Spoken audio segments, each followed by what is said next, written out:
Joel is the author of 9 New York Times best-selling books. Yeah, and his newest book is called Blessed in the Darkness, How All Things Are Working for Your Good. And Joel is here with us. How are you? Thank you for being with us. Thanks for having me. I think a lot of people would think that this book was written just for them. I know. It's interesting, too. I wrote the book a year ago, put it together a year ago, and then, you know, we've had Vegas shooting, we've had the flood in Houston. There's just, you know, I'm an optimistic person, but we all have challenges. And, and the premise of the book is, you know, you don't have to fight everything that comes against you. Really, disappointments and things we don't understand, loss, it's a part of life, but God has it as a part of His plan. And I believe when you fight it, when you get bitter, God, why did this happen? It just pulls you down. But when you can live from a place of peace, a place of trust, to say, maybe I don't understand it, maybe it's not fair, but God, I believe somehow I'm going to get through this and come out even better. Yeah, you say don't ask a question when God has a period. Exactly, because there's some things I can't understand as a pastor. People say, Joel, if God's good, why did the guy go shoot everybody in Vegas? You know, you can't understand everything. And so if God's put a period there, the best thing you can do is move forward, knowing that it's not the end. God still knows how to open up another door. So, you know, it's funny because I'm reading the book and I'm like, you know, my parents have said this to me too. You know, like when things go wrong, they say, it builds character. Yeah. It builds character. And I'm like, I'm full of character. Yeah. I've had enough of this character building already. But you kind of talk about it too. It's like a blessed period where you kind of learn about yourself. It really is true. You know, we don't like it, and I don't like it either, but it's in those difficult times that's when you grow, you get stronger, or you can if you keep the right attitude. I think of it like a seed. If you kept a seed on the table, it's never going to become what it should become. But if you plant it, if it gets buried, if it's surrounded by dirt, if it's dark, if it's lonely, that's when it can blossom. And I know we all have seeds of greatness in us, but they don't necessarily just come out in the light. Sometimes it has to go through that dark period of, you know, of where it can grow, where it can bloom, where it can blossom. And so I think it's the same principle. So I'm wondering, because I know you had a little dark period not too long ago with the hurricane in Houston, and, you know, I know that you said it was a misunderstanding, and how did you get through that period? You know, it was difficult because, you know, sometimes unfair things happen. You know, people complain we didn't open our building in time. They didn't know it was flooding behind it, and we were doing the right thing. But enough of that said. But you know what, you just stay on the high road and you say, God, okay, this may not be fair, but I'm going to keep doing the right thing. And even now, Roseanne, Lori, we're rebuilding homes, we're taking care of people, we've given millions of dollars to help them. So you can't get bitter. You can't say, why did this happen? Hey, maybe we could have done better, but I believe we're doing the best thing. But you just move forward. Otherwise, you live from a bitter place, a poison place, holding a grudge. It takes you down. And even following up on that, Joel, I know that some of the backlash was pretty heavy on social media as well. And you have said you can't let social media run your life because it derails your purpose, basically. It really does, because everybody has an opinion. And, you know, whether it's this side or that side, if you start focusing on that, you're going to become defensive, and let me try to prove to them that I'm not this and prove that. All of a sudden you're living from a negative place, and life is too short to take in the negativity, because everybody is not going to like us. They're not supposed to. You know, everybody's going to have, you know, people are going to have negative opinions, but you got to, you know, stay true to who you are, make sure you're being the best you can be, and, you know, believe you're who God says you are. God says you're a masterpiece. You're strong, you're creative, you're talented, and people don't determine our destiny. God does. So always being respectful to people, but you don't have to take in all that. If you take in all the negative, it's just going to pull you down through the day. What I love about the book is, like, you have like little lessons in boxes, you know, and some of them, let me see which one I did fold one of the pages that I loved. Everybody's dealing with a secret frustration. You know, sometimes you think like somebody else's life is better than yours. Right. You know, they have no problems. They have lots of money. They have no problems. Or they have their health. They have no problems.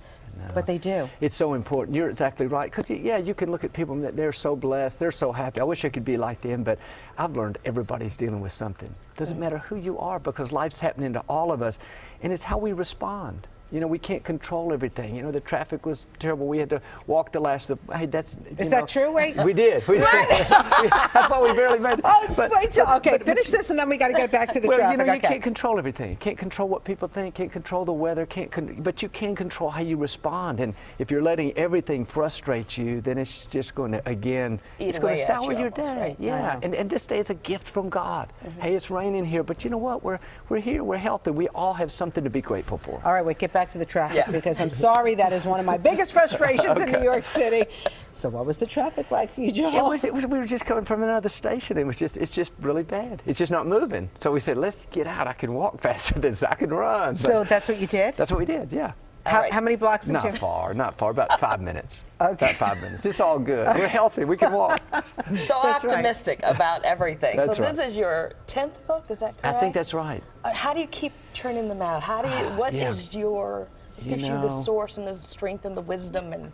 You know, I just have to say God helps me do it. I don't know how I've written all these books. I never dreamed I'd be a minister. I didn't think this was in me. 17 years I was behind the scenes doing production, but I don't know. I write my sermons and I use some of that material there, but I don't know. I've been doing one every year and they want one the next 5 years, and I think, give me a break, y'all. I don't know. You find something to talk about in the book, too. You also reveal how you went through a dark period when your dad died. You didn't think that, like, you were going to be able to sustain this church. I know. And look at what you've created. It's been amazing, and it's part of my whole story. You don't know where God's going to take you. So those 17 years I worked for my dad, I didn't think I could get up and minister. I was quiet and reserved. I still probably am, but when he died suddenly of a heart attack, you know, of course I missed my dad, and of course I was devastated, but I felt a peace during that time that I've never felt before. I thought, why am I not falling apart? But God doesn't let you go through something more than you can handle. And you know, I missed my dad, but what I thought would be my darkest hour, it really launched me into my brightest hour, into what I'm doing now.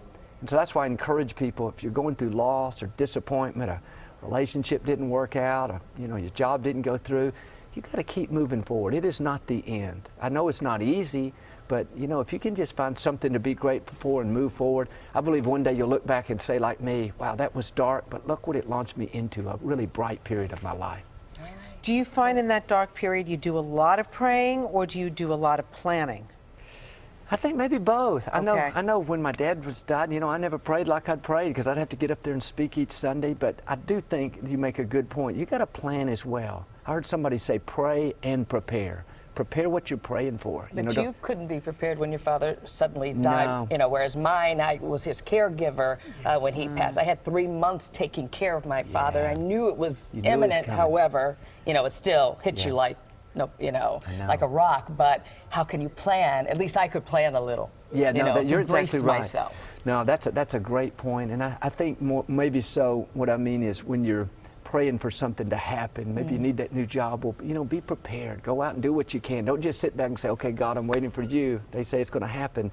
I believe when you do what you can, then God will do what you can't do. But be prepared. Keep praying. Stay in that attitude of faith. And you know, when you pray, when you believe, you need to expect something good's going to happen. You ever feel like you're bugging God? Like, come on now. Didn't you ask for this before? Right, exactly. Is there ever a point when you should just say, okay, let me ease up? I think that's a great point. I think sometimes I like to turn my prayer into thanks. So, Lord, thank you for a good day. Thank you for watching over my children. Thank you for giving me the words to say. So not, God, help me to say the right thing. God, help my children. Lord, turn it into thanks. I think maybe you ought to have more praise than petition, more than just prayer. But you can turn it around. Lord, thank you that I'll do good today at work. Thank you that you're helping to meet my needs or whatever it is. Lord, thank you that my health is getting better. Rather than just, I don't think begging God is good, because God wants to be good to us. So every week you have a beautiful sermon. 10 million people watch you. When do you start preparing for Sunday? I start preparing on Wednesday, on a typical week, and this is not typical. I start preparing on Wednesday. I take that day to just read, to study, to figure out what I want to say. And then Thursday and Friday I write it, and Saturday and Sunday I give the message. So at this point you really don't know what you're going to say this Sunday? No, I'm not speaking at home this Sunday, but no, I don't have a set thing. I don't have anybody that tells me, or I do it all myself, but I just kind of feel what's in here. There's always something in here that comes out. And sometimes it's current events. It's right. Like, you know, let's talk about faith and not fear. But, you know, I come down to everybody deals with relationship issues, health issues, and financial issues. So Universal. when you hit those main core, because I feel like my message is, how do you live the Christian life? Not just doctrine, but how do I forgive? How do I have a good attitude when things aren't going good? How do I, raise my children? So that's what I try to focus on. And so that's why people watch that don't come from my same faith. I'm a believer in Jesus, a Christian, but people watch all over the world. All right. We should also mention you have some book signings coming up today at noon, Sam's Club in Elmsford, New York.